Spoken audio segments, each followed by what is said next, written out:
শুধুমাত্র নামাজ কালাম পড়লেন, ইসলাম প্রচার করলেন আর আল্লাহর কাছে জান্নাত আশা করবেন, অসম্ভব। বন্দের হক যদি না দেন, কিয়ামতের ময়দানে এই নামাজ নিয়ে জান্নাতে যেতে পারবেন না, দাঁড়ায় থাকবেন। বান্দার হক এত ডেঞ্জারাস, সেদিন কেউ কাউকে চিনবে না। দুনিয়াতে বোনের হক মারছেন, বোন কিছু বলে নাই, চুপচাপ। আপনি বলছেন ওরা তো চায় নাই, কিয়ামতের ময়দানে ঠিকই নিবে। অতএব বন্দের হক দিবেন তো সবাই ইনশাআল্লাহ।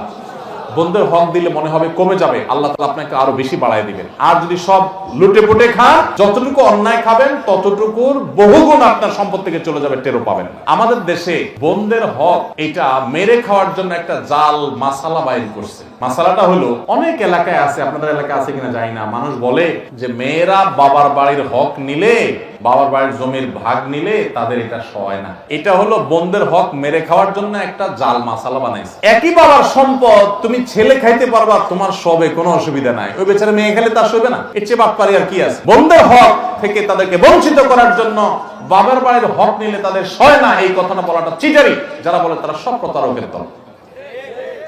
অতএব বন্ধের হক দিবেন তো ইনশাআল্লাহ। বাপের বেটার মতো বন্ধের হক হিসাব করে দিয়ে দিবেন তো ইনশাআল্লাহ। এই অন্যায়, এই অনাচারের বিরুদ্ধে একটা সংগ্রাম চালাতে হবে।